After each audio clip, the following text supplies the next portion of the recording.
Hello, everybody, and welcome to the Thieves Guild, the companion show to A History of the Forgotten Realms. I'm Nana, I'm Megan. And I'm Vincent. and today we're talking about the function of the Dungeon Master. Uh, Dungeons and Dragons, the TV series Oh from the my god. 1980s. And the wonderful, wonderful creature that is the Terrsaque and Terrsaque, maybe? One of? Unclear. We'll get into it. This is part one of the podcast. If you want part two, where we answer questions, give some additional context to topics, and just generally let ourselves get a bit more off topic, you can find that by becoming a member of the Keep over on our Patreon, which you'll find at the link down below. Let's get into it. Does anyone have a preference of who wants to go first? I'm so excited to hear about the D&D show. I cannot believe you watched all of that. I did. I did. It was a lot. Oh my god. So I'll go first. Yeah, go first. Go for Okay. it.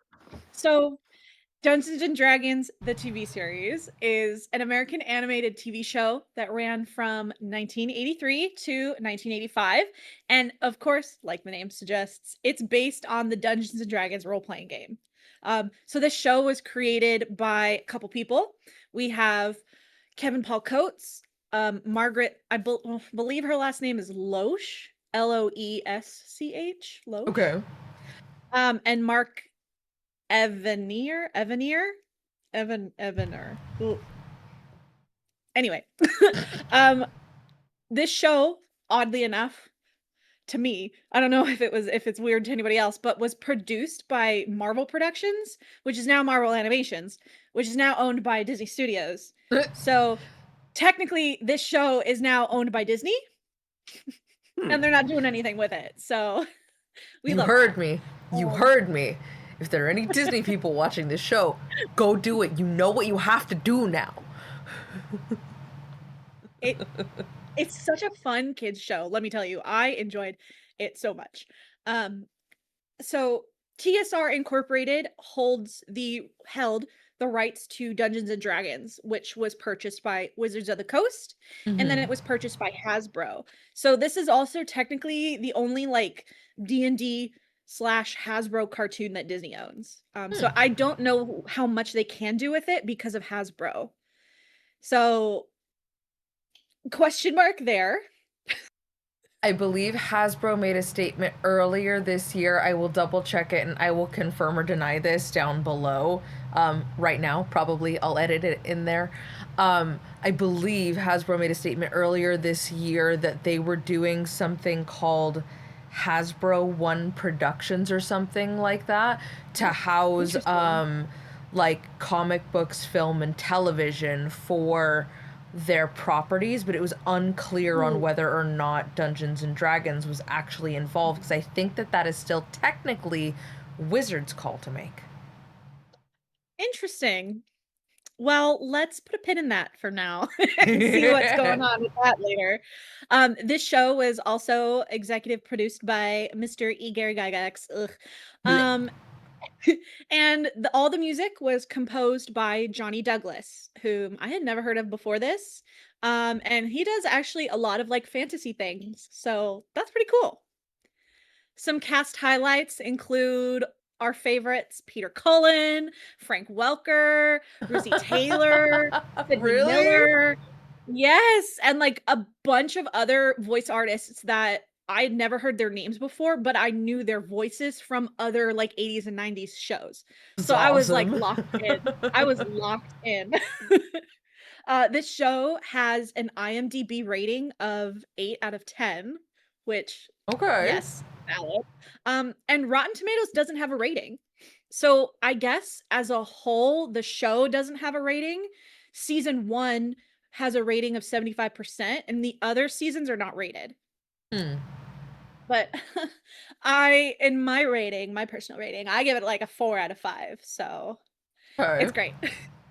And then the IMDb plot, for anyone who's interested, is a group of kids are thrown into a fantasy world where they must search for a way home, armed with magic weapons that an evil tyrant wants.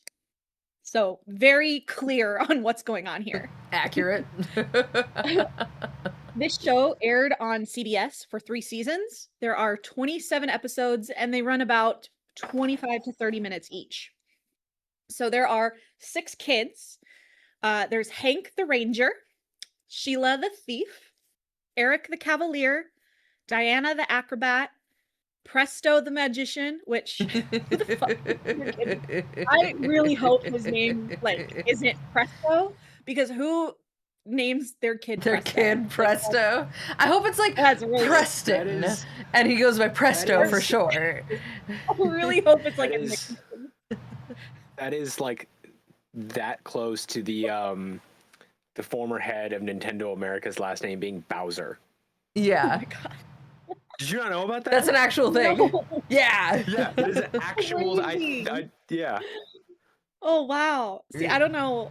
I play Nintendo, but I don't know anything about it. And then rounding out those Doug kids. Bowser. That's awesome.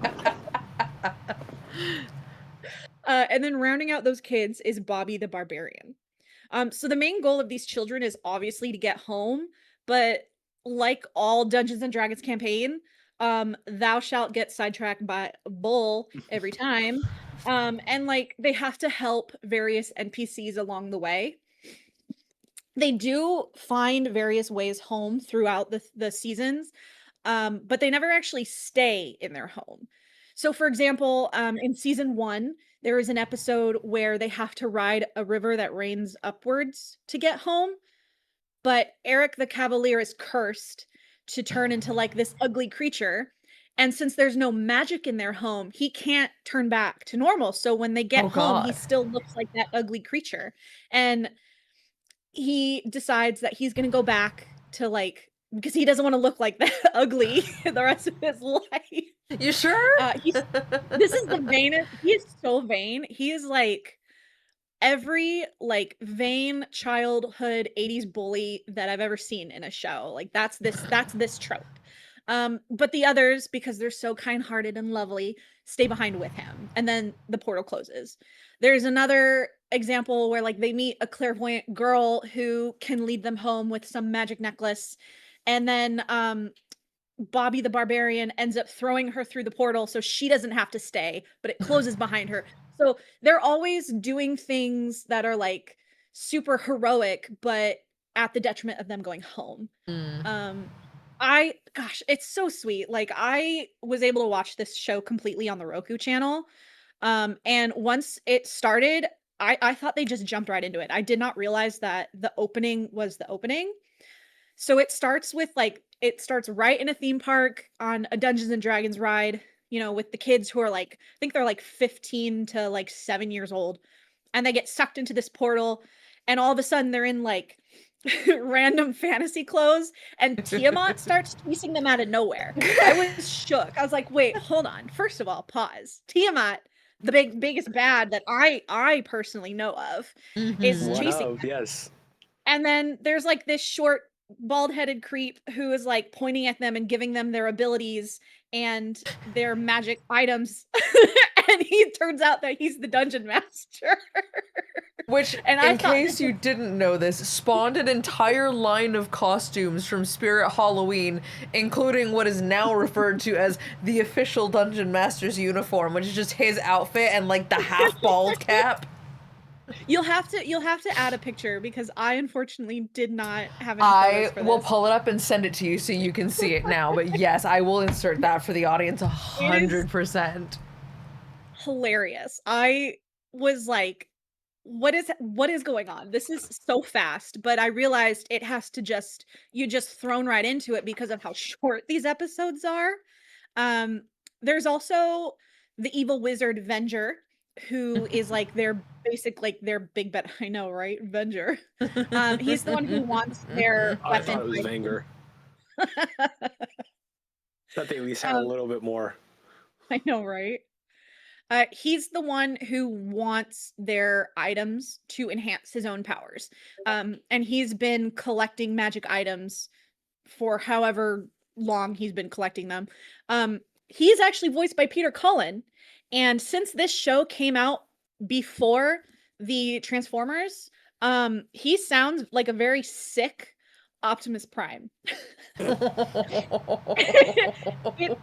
I feel like this was sort of the Optimus Prime, like, gateway for Peter Cullen maybe, because they sound so much alike. So anytime It's Howl's Moving Castle. Christian Bale does the Batman voice before he was Batman. I Like, need he you was guys test to driving look at the Batman photo that I voice. just sent you, because I did not realize that a Driz Do'Urden and Caddybree costume came out with the official Dungeon Master's costume, and it's so Oh. I did bad. not know that. It's so I bad. did not know that. Oh no. Ah. I don't like that. You know what though? That's accurate though. That Dungeon Master costume is so accurate. Feel free Oh to my cut this God. or not. Thank God they didn't paint his skin. Yeah. Oh. Yeah. Like, you know what? Well, and Caddybree doesn't have any of her tattoos, which is very weird. And why does Driz have 5 o'clock shadow? It's drow are incapable of growing facial hair. They can't. It's not a thing they can do. Like, they can Elder occasionally, Lucky but not know- usually. You know what he's given? If they change the color of his cloak, The Witcher. Yeah. Yeah. If they just changed it to monochrome black and gray. Yeah. It's giving Witcher, honestly. All right. So back to D&D the show. I feel like this show really wants you to suspend your disbelief, and I was certainly in disbelief half the time because this chock full of just lame jokes and traps for these kids to fall for every single freaking time. But what I really enjoyed is that this show is full of empathy and like awareness to the situations and the implications of the kids' decisions. So for example, in season 2, episode 7, they contemplate killing Venger. They are always like, Venger, such a bad guy, blah. But this time they're like, no, we should kill this guy. And this Hey, show, Chad, did we kill this guy? I know, right? Hey, chat, let's kill this guy. This show had at the time more violence than any other TV show on, especially in 1985. And harkening back to an older episode of ours, the National Coalition of Television Violence demanded that the FTC run a warning before each broadcast, stating that Dungeons and Dragons had been linked to real life violence. I mean, that's crazy too. On the same Full like, circle. because you mentioned Transformers coming after this. Like, this is a weird tangent. Follow me here. No, I So got like, your Transformers, like, everyone's always fine in the show all of the time. Like nothing. Like you giant robots fighting. And I grew up on watching the reruns, and my brother showed me the movie. And like in the first 5 movies, everyone's dying. Yeah. You're like, what is? Mhm.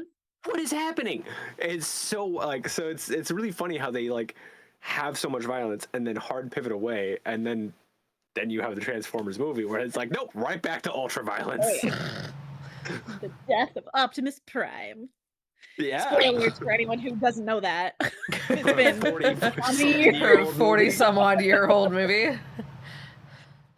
I think that's so fascinating about the whole like they think this is too much violence because it's really the kids just hitting the bad guys over the head and then them just falling to the ground like, ouch, my head.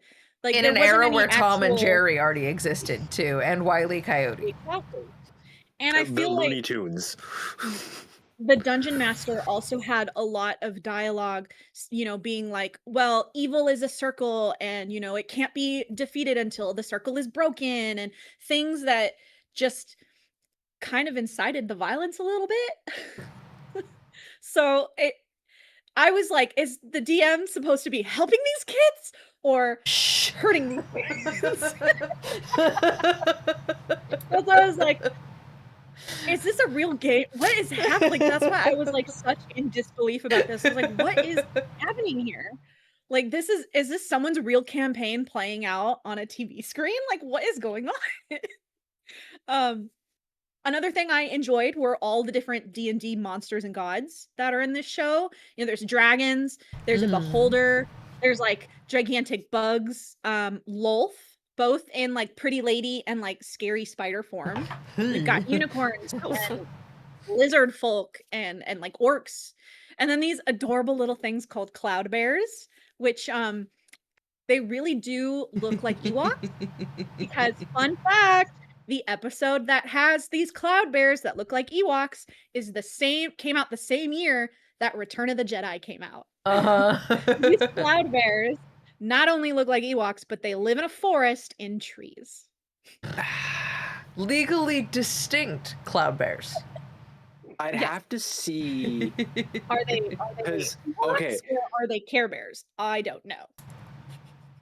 that's so tricky if it's aping one of them, if it's aping Star Wars, because especially with how long animation takes, but Yeah. also it's in the industry, so and like the production cycle of the original 3 films were about 3 years. So who had insider info is also a possibility. So like Yep. that's an interesting piece of detective work that Or could also, be fun. Of, did like, they just go to the was this premiere just- and then this came out eking in at the end of the year and they just used all 6 to 9 months to like make that happen even? or is it just like convergent evolution of design of cute Of animals? cute bear. Which is funny because while I was doing research on this show, this animation is super, super inconsistent. So it looks blocky and stiff in some shots, and then in the next shots, it'll be like refined and smooth and really beautiful animation. And I believe this was because they let well, I'm gonna mess up this name. Is it Toei? Toei animation? Toei. Toei. Toei. Toei Um, animation. it was mostly done by Toei Animation, but they let it out to other animation studios because at the same time this show is coming out, they were getting ready for Smurfs and the Transformers movie. So I Holy think crap. this was put on the back burner. Yeah, I think because this show was not as popular, it was getting put on the back burner. So I think that might also be like it could have been let out to a different studio and they were like, we got it, Ewoks. Cloud We know bears. what to do. I got this.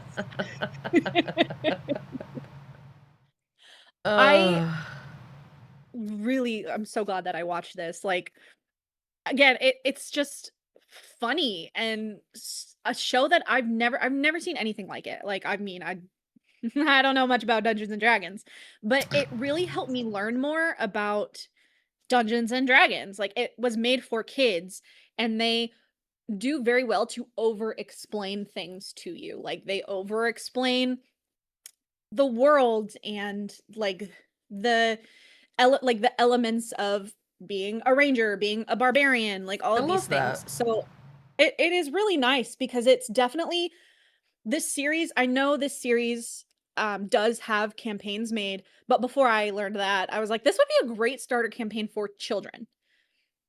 Like, it's beautiful. And so It was shall it also be. and January of 2009, IGN ranked Dungeons and Dragons at number 64 on its 100 best animated series list. Dang. So it obviously still holds up to this day that people are still thinking about it and falling in love with it.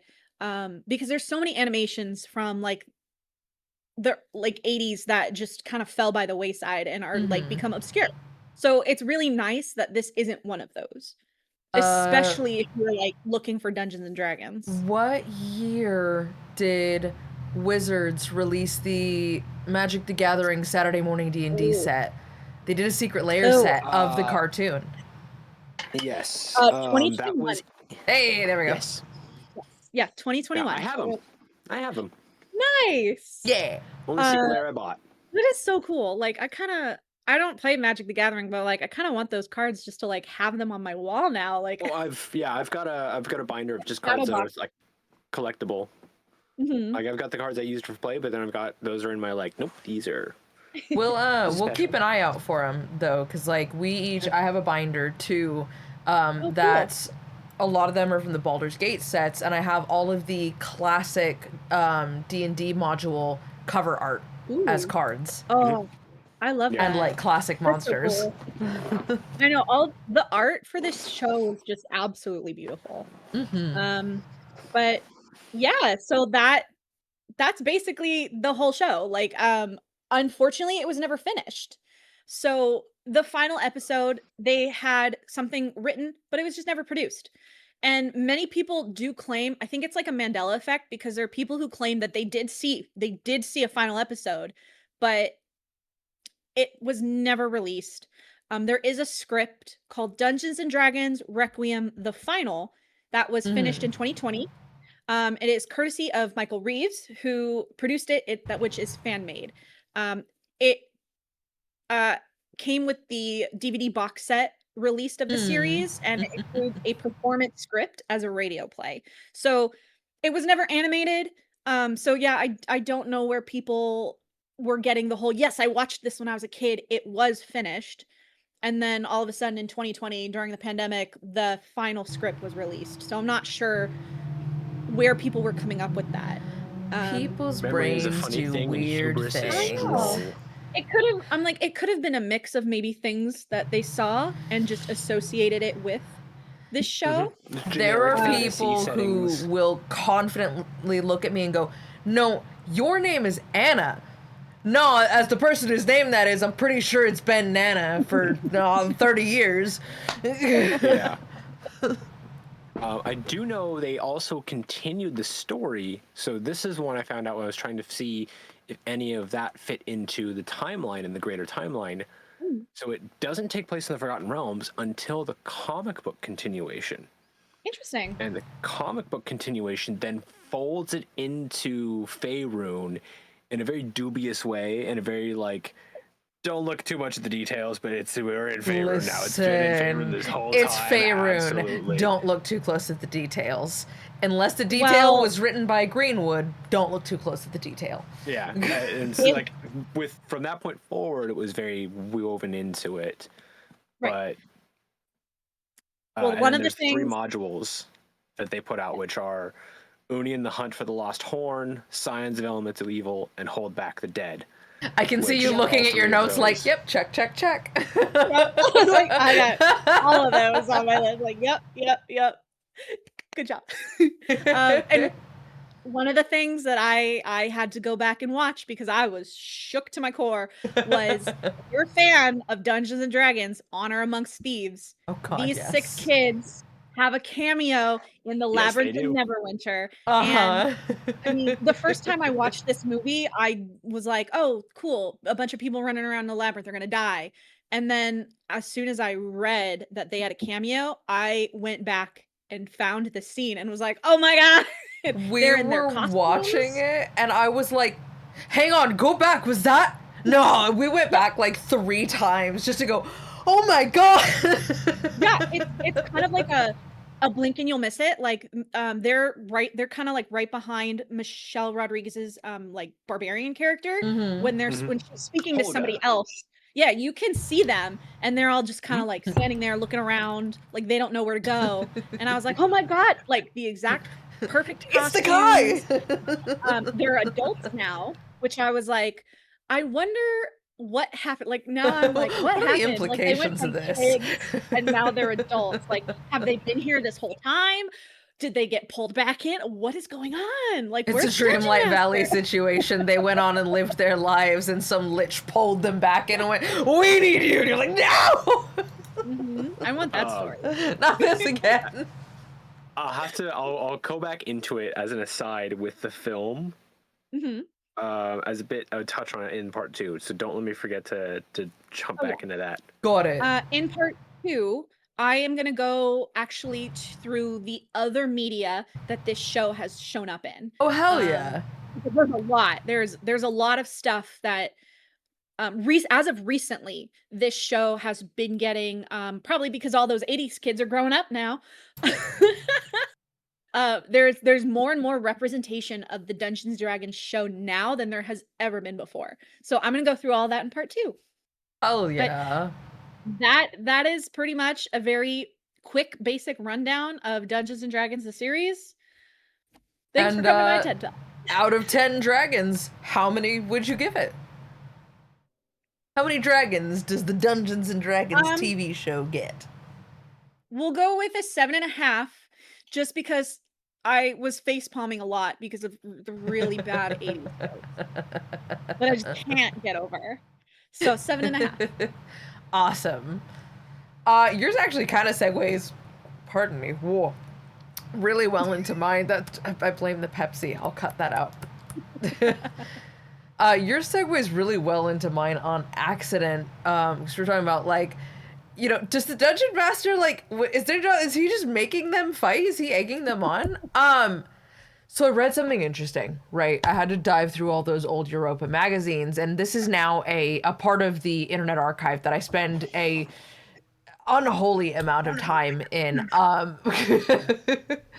And the creator, when he first submitted Dungeons and Dragons, was like, yeah, you know, I have this idea for a new kind of war game, and was explaining, and he's trying to like talk it out basically with all of these other people who play tabletop war games and things like that. And he goes, yeah, you know, I have this idea for the game master or the dungeon master, and they're like a referee. And even as things change towards, no, this is definitely a tabletop role playing game, not a war game. The creator still tried to like maintain this point of no, the players play the game. The dungeon master is the referee. So I have some thoughts on it, and then I wanted to get your guys' thoughts on something as well. For sure. Because while we all do a fair bit of refereeing, um, I struggle to imagine a world under which the context of Dungeons and Dragons, Pathfinder, Palladium, any of these games as a social function would just be me going, okay, venture forth. I'm going to sit here, and when you start to bicker, I'm just going to tell you what the rule is, and I'm just going to sit here with my book, and you guys have fun. I don't know. What do you mean? What kind of story are you trying to tell? No, no, that's up to you. That's no, I don't do that. Because for me, like the function of the dungeon master, like throughout the history of this game, throughout the last 50 years, has been I'm going to take you on a journey. I'm going to give you a sandbox of some sort to play in, and I'm going to give you an ultimate thing that needs to be conquered. And whatever happens between A and Z, that's up to you. What I'm curious as players, what do you guys feel the role of a dungeon master is, as well as like what it should be? Where do you think people miss the mark? Mhm. That's fun. Megan, you go first. So I've only ever played D&D with like 2 groups. This one and then my like really close friends. Shout out to any of them if you're watching. And so like honestly, I don't really know because like I don't have enough experience with different people to know like what should be good and what should be like bad or wrong. But I feel like if someone has a passion for the storytelling and is like able to make the game engaging for everybody without like forcing everyone to go one way when they're trying to go another way, like a good mix of like theater. I feel like that's something that I personally really enjoy and like. Mm-hmm. um I feel like I didn't answer your question at all. I'm not the best person to like answer this question. Well, theoretically, then, if you were to try to think of how I want to say this, if you were to describe to somebody what Mhm. you need from a dungeon master as a player, what are those things that you would look for? You know, those things like theater and a strong sense of storytelling without railroading. And what are some of the things that you would be like, no, no, no, no, no, that's not the dungeon master job. Absolutely, no, no, fuck right off, no. I feel like someone who is good at guiding, yeah, like I basically was saying, like guiding without railroading is something because like you were saying earlier, Dungeons and Dragons is predominantly by like the people playing, honestly. Mm-hmm. Like they're the ones who push the story and like play the story. So someone who when like they see that someone's characters are struggling or if like we really are like way far off the path that we need to be is able to bring everyone back in and engage with like what they're supposed to be doing, I guess. Um I never really thought about it before to be honest. So the thing that like tripped me up is I'm like, okay, most of this I follow. Mhm. Were NPCs never supposed to be interacted with? If the DM is just a referee, are the player Mm. characters each other's NPCs? Are they self-describing these conversations and it's just 100% success rate? Are they fighting each other on this? Or is it just like, I'm going to this nameless, faceless NPC who has no personality and assuming they have the wares upon which I need, what am I charged for them? Interesting. Yeah, no, But I just never what? I've never thought about it that deeply before, I guess. Like, That's fair. I've assumed that's always how it's supposed to be played. It's like the dungeon master isn't just the referee, like they're there to guide and to like, oh, if I wanna buy a potion or something, they're playing that NPC and doing whatever they Mhm. want with them. Like, I never thought of it as anything else than that because that's how I've played with you, that's how I played with my other group, like, that's just how it's always been. So I Fair enough. Um, so on that note, before I dig into what I think the role of the DM is, it's really interesting because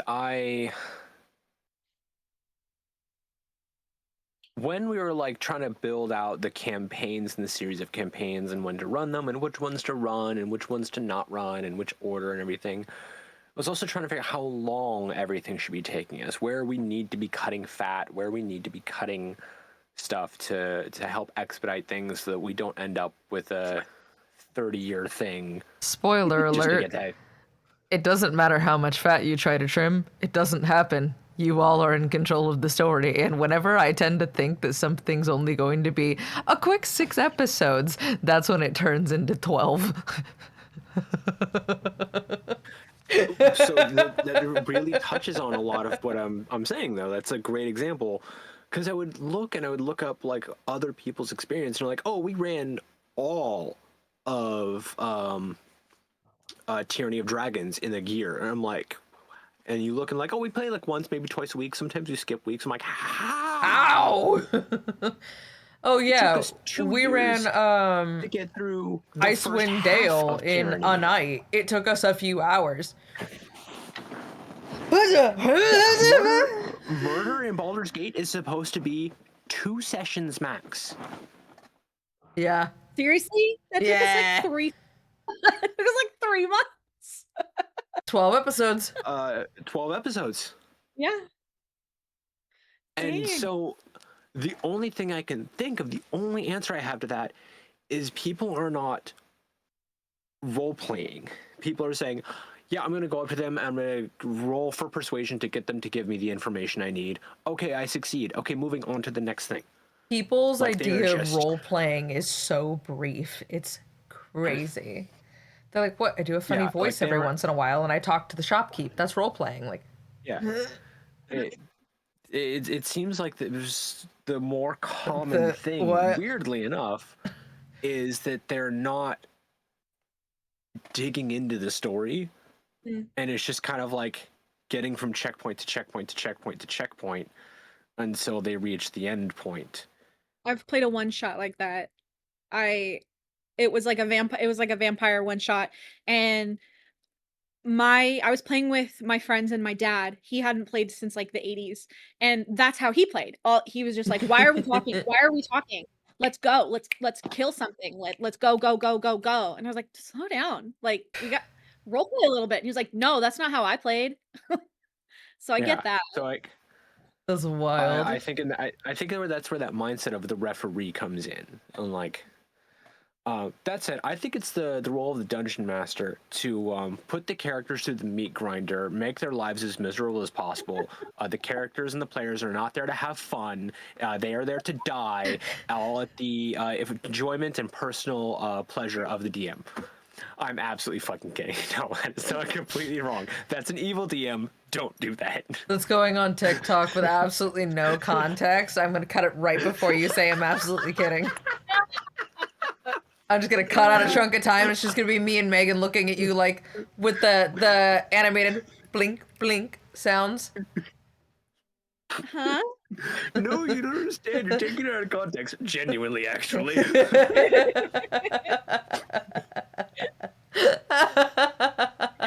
No. So I always looked at the DM as having not equal, but very, very similar footing to the rest of the players. They are there also playing the game just as much as the other players are. They are not there so that the other players can play D&D, and they are, the adult in the room supervising. Definitely not the adult in the room. They just have, instead don't of have one character, 15, 20, 30 characters to run, depending on how big the combat might be that day, too. So The characters I have to run so far. yeah, I always kind of view them as more of like they're just as invested in this, and they are going to be, they are going to be supervising. They are going to be a referee in the fact of like, hey, I'm ruling how the rules are going to go here. My say is final. I do get the biggest say in this. Like, I have the biggest voice, but we've collectively agreed that I have the biggest voice. That's why I'm the DM here. But also, my vote's just weighted. It's not. I don't have complete veto power. You guys can always argue things with me, and I think that you should be able to. Unilateral. Thank you. Yeah. Yeah. Like us, the players can still go, no. All of us are kind of against that. Can we please not? And then DM has to, because again, if all of your players don't like the DM's decision, then the DM's probably in the wrong. Because we're all here to have fun and enjoy ourselves and have a good time.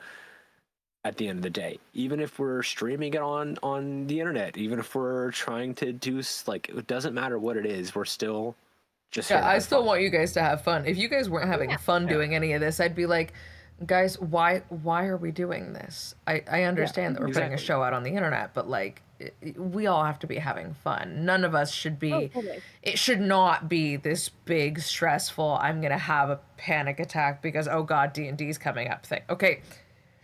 Addendum to that. It should be like that for me occasionally because I forgot to prep an encounter and I remember the night before that.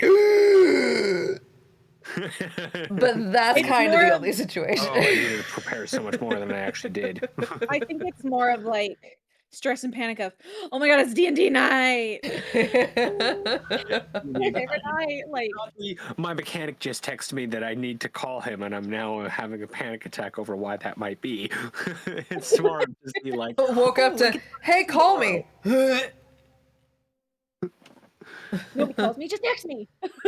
Just tell me what's wrong. Yeah, like, so I guess the DM can be a bit of a referee in that, like, when it comes to the rules of the game, they are generally, broadly speaking, the final say. They are guiding the story along, but everyone's inputting in that together. So, like, it's referee is close, but it's still not right. I wouldn't call it Yeah. that. But there is much a player and as much involved as the rest of the players. Mhm. I agree. I think that when I sit down in a situation where I'm not the dungeon master, I love dungeon masters that are willing to listen to the table, that are interactively a part of the story. But particularly someone who, instead of just throwing down rules, is very good at like, I'm going to set the scene, and then I'm going to level your expectations and make clear the stakes. They're inherently somebody who's really good at building and resolving tension, as well as like just collaboration. Like, I feel like I love people who bring the whole table into the group, no matter how useless of a character archetype you might feel that you have. I like the dungeon master that can look at my dwarven bearded lady and go, "You're a barbarian. We've been in a city. You haven't had much to smash. Let's do a jailbreak, shall we?" Hulk smash. Yeah, I feel like we're all kind of on that same page, but I also love hearing your guys' insights because I was just like, this feels like something that should not just be like a me topic. I wanted all of us to kind of get that say of like, do you guys think it should be a referee? Like, am I wrong? Yeah, I think final decision, at least of the Thieves Guild unanimously, it seems, is not a referee. Yeah, 100% not. Referee is an inaccurate representation of what we do. Mm. Would you, Vincent, care to share with us and the audience the consequences of our Terrasques? That was so dumb. I'm sorry. Yeah. Lame. Lame. Okay, so finally, after mentioning the Terrasque and Megan's confusion and befuddlement of what the fuck is that thing, Yeah. I have finally gotten here to the Trask without getting sidetracked. Now, this was going to be a many a monster thing, but it's a lot. So we have a one a monster this week because there's a lot to get into. So, for starters, the Tarrasque is a CR or challenge rating of 30. There are only 2 other creatures with a CR of 30. They are the aspects of Tiamat and Bahamut.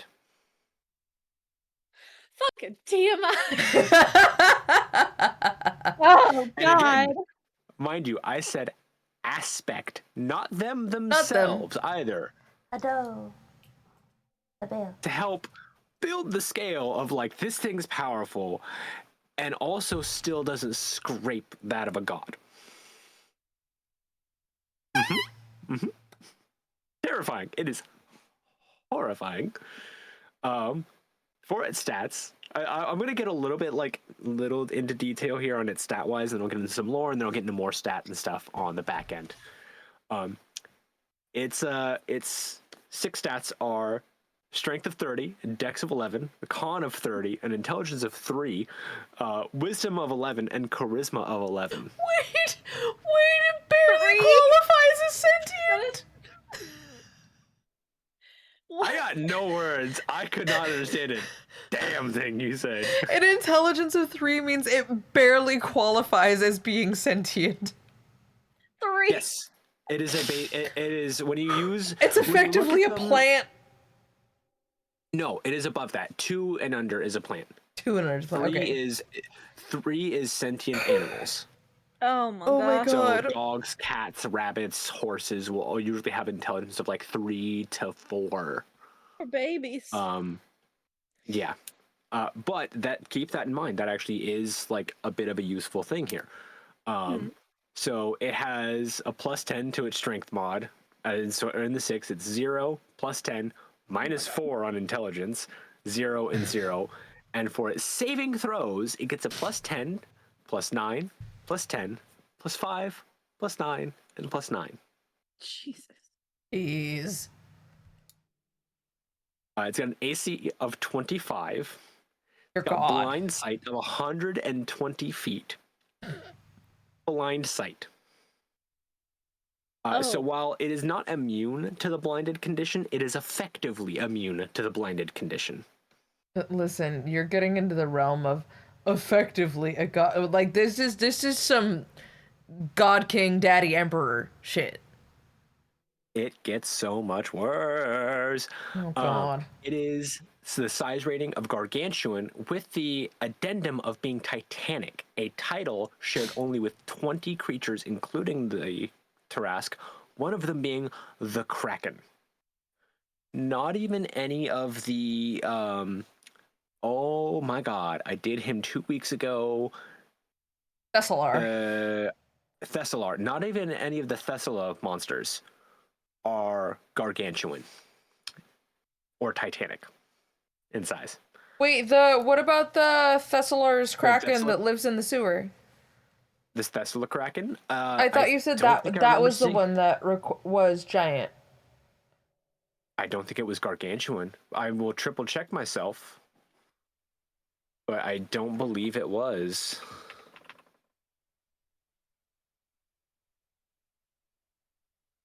My nose is so itchy. It's officially like Southern California winter weather. Oh, sorry. No, the Thessala Kraken is. The Thessala Kraken is titanic. Boom! Called it. You were correct. Titanic. I stand corrected. No, you sit corrected. Now, on... Shut up. On the playmat, usually gargantuan means that they are 32 to 64 feet tall, 16 to 25 tons, and 4 by 4 squares or 20 by 20 feet on the playmat. Keep that in mind. Or more, by the way, and it's the largest size category. Now, these were dubious rules that like I found, but then I couldn't find a source as to where, in what book it says they were from.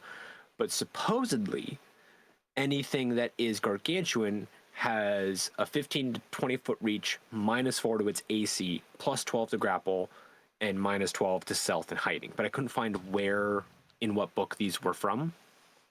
So dubious. Great. I'm just gonna throw my weapons down and walk away. Its hit die is a D20. No In thanks. inches, its model from nose to tail is that big. Shut up. No. From here to pinky. Yeah.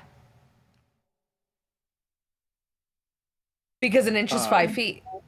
Throw my weapons down and walk away. I'm done adventuring. you're so I'm just gonna become a farmer. Its hit die is a D20. It gets 34 of them, and then an additional 340 hit points on top of that. Okay. It's a beefy boy. You're very pretty, yes. Don't knock my It's got a stuff over. proficiency bonus of +9. It gets +18 to its initiative roll. It's got a 60-foot movement and 60 feet of climb and 40-foot burrow speed. It can climb. What is it climbing? Nope. I'll get there in a second. Oh God. It's got a +9 to its perception, making its passive perception 19. So it's dumber than a for sack of its- hammers, but it sees everything. Because it's got a wisdom of 11. Remember, it's got a wisdom of 11. It's got a charisma of 11, meaning it's as charming as your average dude. Oh my god, that means that anyone bar in the is Manosphere's got like a low. charisma of like 4. So if I was a bard, could I charm it? Yeah, probably. It is immune to being charmed. Oh God. Whoa. It is resistant to bludgeoning, piercing, and slashing, and is immune to fire, poison, charmed, deafened, frightened, blind, and paralysis. How do you kill this thing? I then? cast Fireball. I Fireball probably with your won't shield. even kill it. I know. It's just gonna distract it at that point. So, as for its true size, Under I had to do this like an American. I had to do this like a red-blooded American. I It is entirely 4.5 forgot about this bit. African bull elephants tall. 3.5 Ford F-150s long, 15 dishwashers wide, and 4 humpback whales heavy. Now, mind you, this creature is quadrupedal. However, it frequently walks and stands on its hind legs. So its actual measurements of being 50 feet tall is foot to shoulder while standing on all fours. And it Not frequently well. stands. It is 70 feet long nose to tail, and I could not find an exact width of the thing other than gargantuan, so 20 feet, but that would make it really narrow, so it's probably like 30 feet wide. And it's 130 tons. No thanks. Pass. Hey I Siri, love megafauna. how much did the Megafauna Titanic weigh?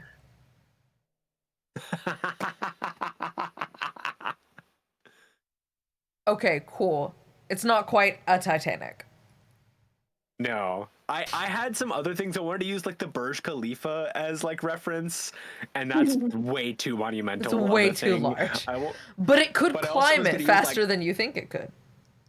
I was gonna use like cheeseburgers and 7-Eleven cups and pizzas, but those are too small, so the numbers got stupid out of hand, and I was doing no. math, and I was like, I don't have time for this. I need some more basic things. So I went bull elephants, Ford F-150s, dishwashers, and humpback whales. How And I think expensive would it be if it American were all enough. made of all A5 Wagyu? I don't. It's the most American metric I can think of is how expensive is it in beef. It depends on the cut. It depends on the cut. So It is a large creature, very, very similar to that of a large ancient dragon. It has 2 large great horns, a reflective carapace, that'll come back later, a long tail, and earthen brown shades with large spikes all down its back. Mind you, why do creatures have spikes down their back? Anyone at the table want to answer that? I know it, No, and I hate it. I'm Creatures In have any spikes college- on their back to prevent predators. That means that they are prey to something. Why does the Terrsaque have spikes on its back? This question has bothered me for over a decade. If it has spikes on its back, that means that there's something bigger. Ed Greenwood, what are you hiding? And it has a mouth as equally as terrifying and as deadly as that of a dragon. It is a monumentally huge creature. It is a terrifying sight to behold.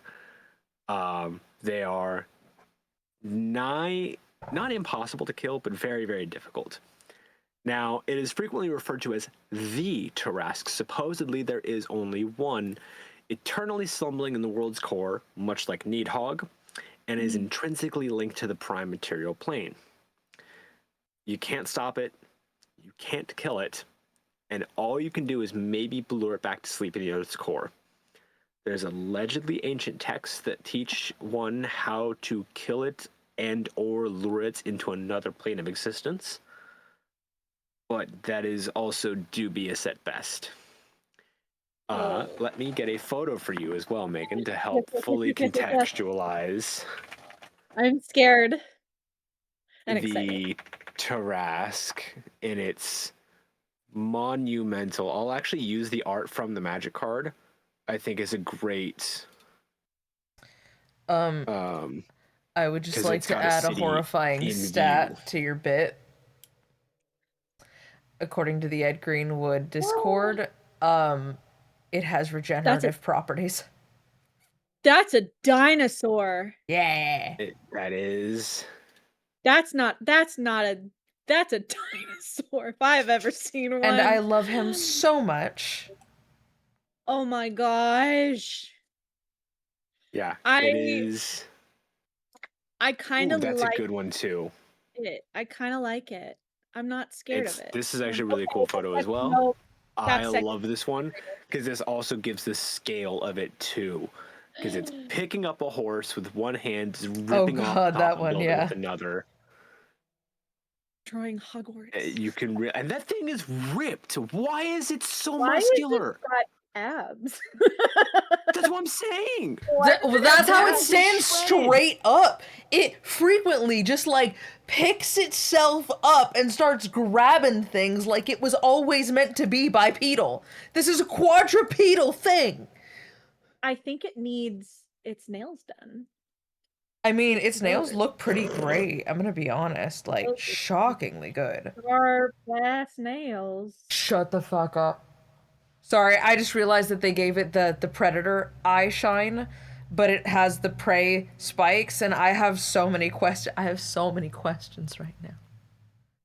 Because that shine means that a Terrsaque has a ecological and biological need to hide in the dark and to see in the dark to hunt. Well, so it will if it's blinded. So it's not immune to being blinded. If it is blinded, however, it can't. It can still see. It can still pinpoint exactly where you are. It does not need its eyes because it has blind sight. Yeah. So it has a million other ways to basically track you down. And the thing is, the art's a little dubious in this on its eye placement too, because if you look at these latter two photos, they should be. But the eyes are all more facing on the sides, like prey. That first photo from the magic card look very binocular. T-Rex. Yeah. But the side, but those last two again, give more credence to the fact that that thing needs to watch out for whatever's around it.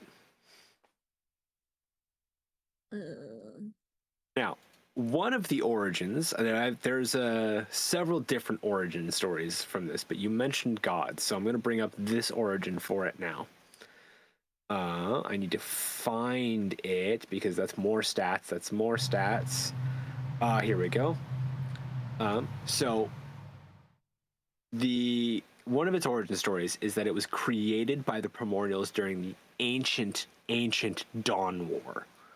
Now, remember, we're in the 1400s. The Dawn War, I thought I had it written down. The Dawn War happened in the Dawn Ages.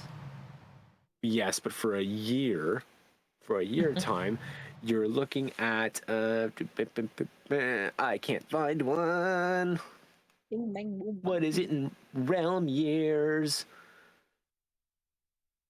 Thank God for the magic of editing. I just think it's funny that you're talking about the Dawn War, and you're like, when was that? And all I hear in my mind is the echoes of the opening monologue of this entire journey, which is, since the Dawn Age.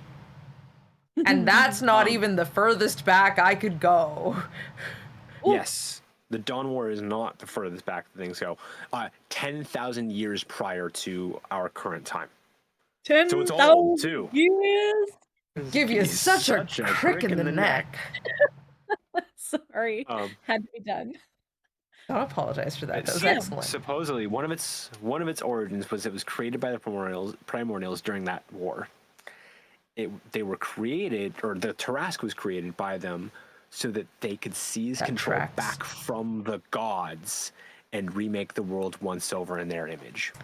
That tracks. I think it's supposed to be gods. Oh. And it's still weaker. To be fair, you're also supposed to kill gods. That's true. And we technically, yeah, okay. Did we kill a god though? Technically, we're gonna find out. Did we kill a god though? We're gonna find out. So yeah, I have plenty more on the creature as well. I have 3 pages of notes here. But I will get into the rest of the lore surrounding it and the origins of it and its history and what it can do. Especially, there's a lot of what it can do. It actually even has a bit tied to Karsus even too. I am somehow not surprised. Yeah. Well, do we want to do a question of the week? Yeah, well, yeah, of course. I mean, I think Megan just gets to ask the questions of the week at this point. I know you have a list. I do, and there's two. There's two that we could potentially do. So I'll ask both of them and see like what guys like we'll feel it out. So the first one is one that we did for the very first recording, except for we had, technical difficulties, and then we just never redid this question. It's what is your favorite class and why? So very easy, very simple. And then the second one is, let me pull it up.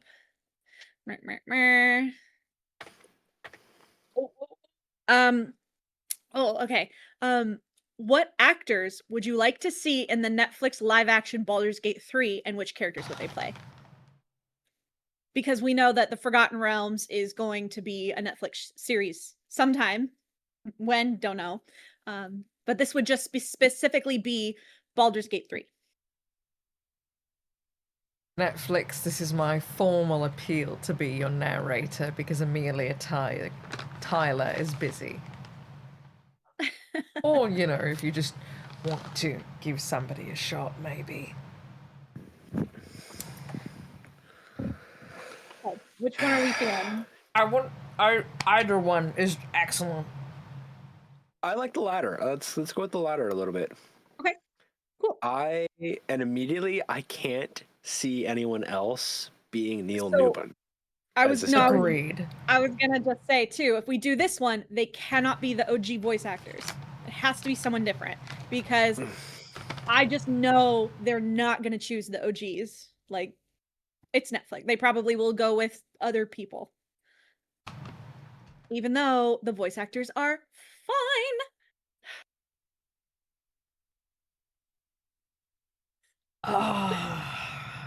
Okay. Do you want me to go I on? have one for Karlak. She hasn't acted, but the pivot from wrestling to acting is such as like I got three right off the top of my head that have done it, and it's fucking Rhea Ripley as Karlak. 100%. I don't know who that is. I think the only problem is that Rhea Ripley's my height. So they would have to Downey Jr. it and shoot her on apple boxes. I was gonna say Robert Downey Jr. is not as tall as Chris Evans and Chris Hemsworth, but frequently they're walking on the same eye line. Oh my God! Can we give? Robert Downey Jr. wears lips, so. Okay. Oh my God! I'm forgetting his name right now. Okay, I'm not. I need John Boyega as Will Ravengard. Yes. That's who I have on my list. That's a really good pull. He's got that just like sweet boy face, but we know that he can also do action and panic in equal proportion, and I need that. Richard E. Grant as Raphael. Yeah. Richard E. Grant. That name's ringing a bell, and I can't put a face. Give me a second. I also have on my list Mark 100%. Strong. Yeah. Mark Strong as the Emperor. Okay. Like the voice. Yeah. Rebecca Ferguson as Dame Aelin. Oh God, yeah. I have Kieran Hines. I think his name's Kieran Hines as Ketheric Thorm. You know what, though? I think if you're going to make an exception, that's another one. I think that's the exception to make is J.K. Simmons. Yeah. Because it's J.K. Simmons. Yeah. I also have... if you've seen Whiplash too, you know he can play an ass really well. So I also have Hugo Weaving as Kithrak Voss on my list. Oh God, yes. Kate Blanchett as As who? Kaga. Yeah. She could do that really well. Of course, Matt Berry is Volo. Like, come on. Who else would he play? Perfect. Like, come on. It's absolutely perfect. Oh my God. Like, That's a no-brainer for me. It has to be Matt Berry. Yeah. I think know of that this anybody is probably not something that a ton of people are going to agree on, but I think that both of you will probably see where I'm coming from this. I need Florence Pugh as Shadowheart. Oh, 100%. No. Yeah. Yeah. I could see that. You don't need to explain that at all. As soon Yeah. as you said it, 100%. She wouldn't be like 100%. top 3 for me, but like I could see that.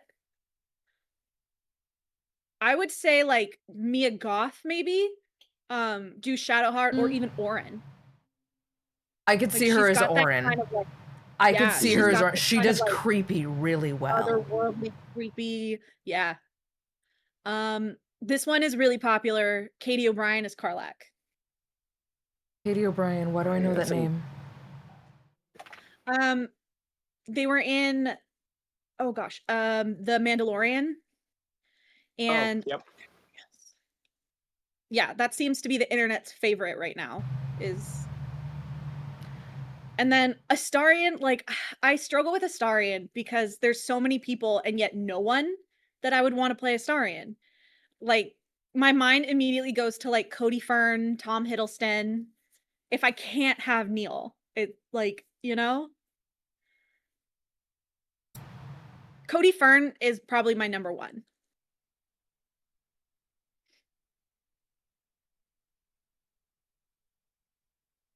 I feel like you need to get a K-drama actor. I'm going to be honest, for Astarion, I feel like you need to get a K-drama actor. I need a man who is wildly tall, icy white, curly, textured hair with double D pecs that is also just like sweet as pumpkin pie. I love that. I Like, just thought of one soft boy. that you were gonna both want to reach to the screen and punch me for, and I know you're gonna also agree with me at the same time. Oh no. For Minsk. John Cena. No! I don't know. I don't want to punch you for that. I think that's actually, that makes a lot of not. sense, unfortunately. No.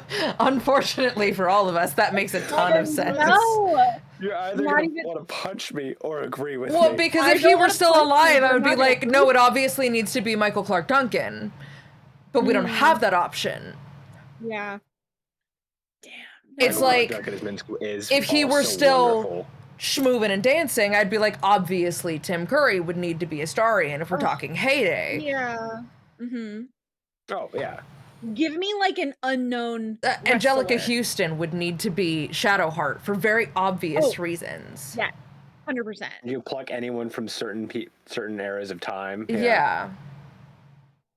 Who's that? What's that one guy? Oh god, he's from The Haunting of Hill House. He plays the eldest brother. It's been a minute since I've watched that. It is one of my favorite horror shows, though. He would be a really, and this is coming from the heart because you guys know how much I love Gale. He would be a great Gale. Just eye candy. I keep picturing Raul Coley. I don't think you're talking about Raul Coley, but now I can't stop picturing Raul No. Coley as Gale. No. And yes, You know what, please. though? Coley, No, don't I think want- Ralph Coley didn't come in until Bly Manor. I don't think he worked on the first one. I don't think he could was be in Hill House. mistaken, I think he was just in Bly Manor. I think Raul Coley would do be you mean an awesome either choice for this show, but I don't know if I would like him as Gale. Like, I don't know if he could do that, like Tim Downey. I don't know. No, I think he could. I think he absolutely could, though. I want him in it though. I just can't think. Who would be a good Halson?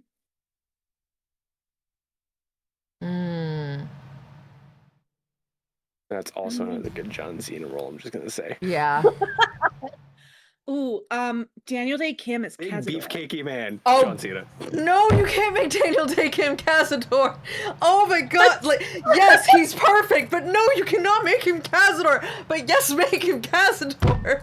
No, I'm it's coming from like he does a really good villain though. Like I know he does. He's a That's the really good problem. I can't think of any other villains I would want him to be. I mean, if we're talking about the Emperor and it can't be Mark Strong, I would want Daniel Day Kim. Personally, I kind of want Matt Mercer to be the Emperor if you're going Ooh. for a voice Are we- acted role. Okay. Are we doing our separate voice actor versus like the I mean, if you have, I 'Cause know it's- exactly. it's If a you need mind man in flayer, suit, so- I know exactly who you need. Oh And not God, as Randall Blanc. Alex, yeah, 100%. You need Alex. Oh, no. Good thought. Alex Ward is a very good thought because man in suit. But no, the one who has him beat on credits of Tall, skinny, Creepy Lies spindly. Man in Suit. Oh my God, yes. Also yes, Doug Jones. Oh, 100%. Doug Jones is the Emperor's like. I think he could pull off a voice for the Emperor easily too. There's too many Like- Alex Wards. There's too many Alex Wards on Google. I don't know who you're talking about. He's a creature suit actor. He's incredible. Yeah, he was in. He's been in the show that I dislike now. It used to be really good, American Horror Story. I Yeah. don't think I know his face. Yeah, he's been. You wouldn't he's know been a his couple face. different You'd know creatures his in that. body movements. He's one of my favorite particular users of the like doll-like deserves a head twitch. Oh. Oh, okay. Mhm. Interesting. Lae'zel is the one that I struggle with, honestly. I struggle with Yeah. Lae'zel so hard because you need somebody who is athletic and strong, Yes. but is small. capable of translating that energy into also being loving. And I feel like most femme actors for a Lae'zel kind of role are known for roles that would cause them to kind of struggle a bit and would cause them to go, oh, I'm supposed to be sweet now, as opposed to, no, I am still pushing, I am still intimidating, and you are still afraid of me, but I am doing it because I adore you more than anything in the world. Do you understand that? Like, and there's a fine line with that, and I struggle to think of who could fit that bill.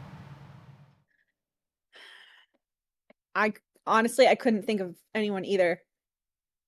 Gortash obviously needs to be Henry Cavill. Oh my god.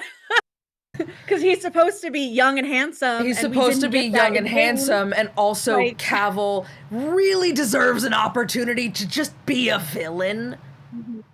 And he was in the Mission Impossible film. Like that was Yeah. that was a really good. That was why they used him, because he was supposed to be like one of the protagonists, and then all of a sudden he's a villain who Yeah, reloads his fists. I could definitely see J.K. Simmons, Henry Cavill, and Mia Goth being like the Dead's three. Like I could see The that. Dead Three's chosen. Yeah, the Chosen. If we can't pull J.K. Simmons for the Dead 3, I think the next person that deserves a shot is Gary Oldman Oh yes, as Ketherick please, Thorne. Gary Oldman. Oh my god, yes. Who do you cast as Isabel then too? Oh, why didn't I As even... Isabel to Gary Oldman. Ooh. Dang. Jenny Ortega. I can't really see that, but No, I work. don't They think have so. similar facial features, and they both approach emotion in a really similar way of, I both have this deep breadth of emotion to give, and I don't want to, there's always, they're really good at the, I feel so much, and I don't want anyone else to know that sort of a thing until it all Right. boils over. And I think they'd be really good for that. Yeah. I could also 100% see, I'm Gwendolyn Christie as Dame Aelin. oh. Yes. 100%. Oh, absolutely. Sorry, Rebecca Ferguson. I want to talk about big woman. Fell down my list. Holga's actress is another one that I could totally see being Karlak that would just absolutely kill it. Because she's got that whole I'm strong but vulnerable thing. Just down to a science. Michelle Rodriguez, just because she just did Barbarian in Forgotten Yeah. Realms, it feels like She had so much fun with it, and she speaks of it so fondly, though, that I feel like she deserves to do more of that. I think it would be really great for the various of the variety of goblins and everything to be like Easter eggs for like people who are voice actors, like maybe the voice actors in the show do a couple lines of like, I don't know, I'm like blanking on names of the goblins right now. Or like the creators of Honor Amongst Thieves, like There's so people who many other characters in that just fill out the Oh yeah. background of the world. I need depending on Keith how David you as the space Elder it Brain. out. Who? Keith David. Keith David. So I was gonna go with Keith David as Terrsaque. Ooh. Hmm.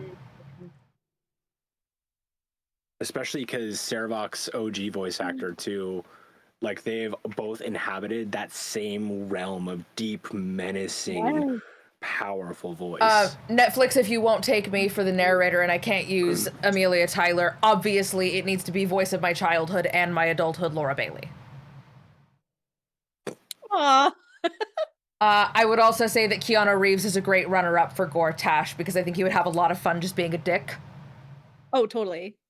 No offense on the like young part, but like doesn't have to be young. But Gortash also I mean, he's not all that young. No. Yeah. I feel like But also Keanu Reeves still, like, yeah, he's what, God, damn near Keanu 50, Reeves looks but great. He's over 50. he's taking care of himself, so he looks phenomenal. I feel like I want Idris Elba to be either like a main character or a supporting character, but I just want Idris Elba in there somewhere. Wrath. Yeah. Oh, yes. Mm-hmm. Oh. Because I think that every time he speaks, I think of Idris Elba. Oh, and that's such a sweet role too. Depending on how you play. Okay. I mean, Who is Arabella? Who's Arabella and who's Maul? See, I don't know very many like children actors these days. They're all like grown up teenagers now, or like adults. Yeah, they've already So the ones I knew that were kids that I could have identified were all from Stranger Things that are all now grown up. And they're all now adults, yeah. And then the kids from The Haunting of Hill House are now like in their mid-teens, early 20s now. Half the kids from It, the It remake was saying yeah. So I couldn't even cast children if I like because I don't know any kids. I think maybe they should be brand new fresh face actors is what I would do. 100%. Give them that role. I'm trying to think through on if we are obviously Elminster needs to be Father of the Realms Ed Greenwood because you can just let him go. This is a fun. We have 12 lines of script for you. Have fun. You've played the game. You helped us with the game. Just go. Yeah. I like that. And like I feel like he'd be like, no, let someone else do it. Like, my brother in Christ, you have let someone else do it for every other time the character just once take it. Ooh, who's Jaheira? I've been thinking on that for a hot minute. Yeah, I also could not think of one. But so like I hear her voice and I think Florence Pugh because of Black Widow and her part in Marvel. Rachel Weisz. Also, Jaheira is supposed to be older by that point too. And yes. Rachel Weisz. You said Florence Pugh, Rachel Black Widow, Weisz. and immediately Rachel Weisz. Yep. Yep. Hell yeah, because of Black Widow, I didn't associate her with kind of like hardcore like mommy, but like after Black Widow, I was like, I can see it. I've seen it forever. Are you kidding me? I always quite certain the Mummy was my bisexual awakening. I saw the both of them and went, oh no. And then I saw Arnold Vosloo and went, oh no. Okay, last one. Okay. Who is, oh no, sorry, two. There has to be two. Who is Oh. I think who is so good at being so evil.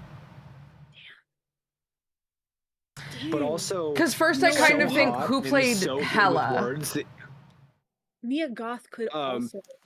that was Kate Blanchett. Yeah. But also, like, So I kind of want to give somebody the opportunity to be like, no, I'm walking around in the whole fit and showing off my hard work while also being the baddest bitch that has ever wrote a contract. Right. For Mizora, you need someone who is. We still haven't gotten a Lae'zel either. I No. still can't think of anyone for Lae'zel. That's the problem. Yeah, Mizora, you need someone who is like just is great at being hateable, but also you're like, damn it, you're hot and you're really good with words, and I'm now confused between my upper and lower brains.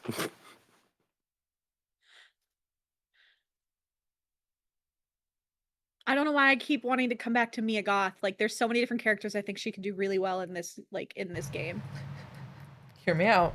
Hear me out. Scarlett Johansson.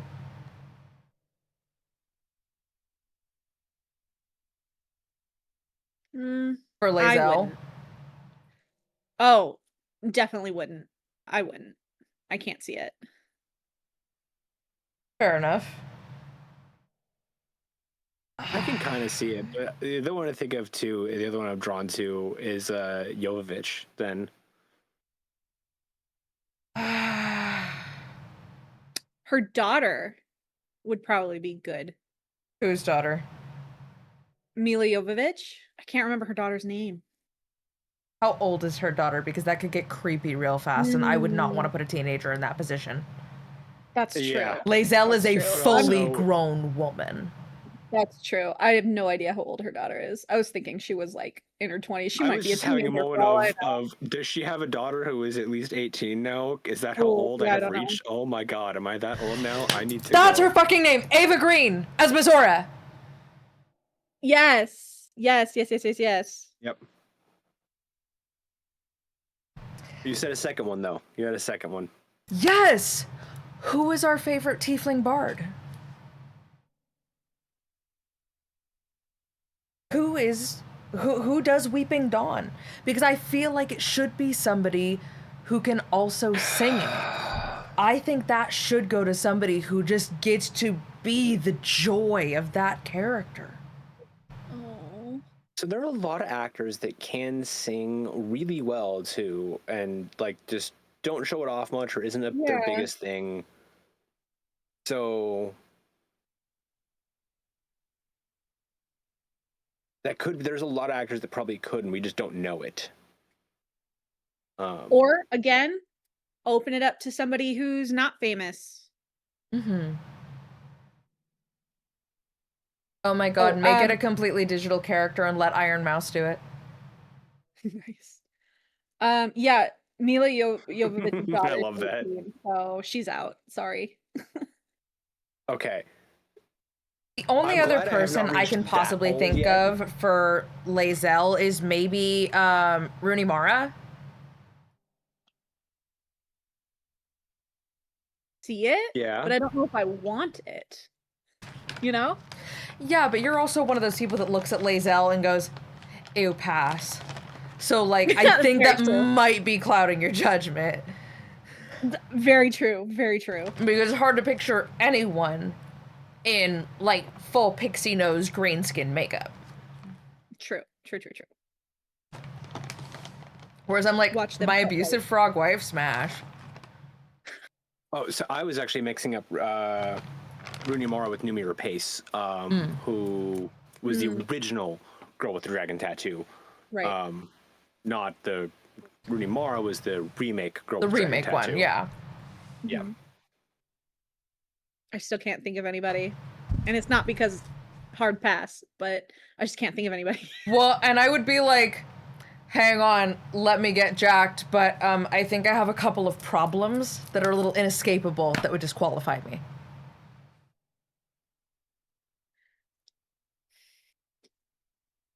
So, I mean, unless you want thick Lae'zel, like, I'll be Bazel, fuck it. But yeah, no, that's final answer. That's my final answer. To the best of my ability.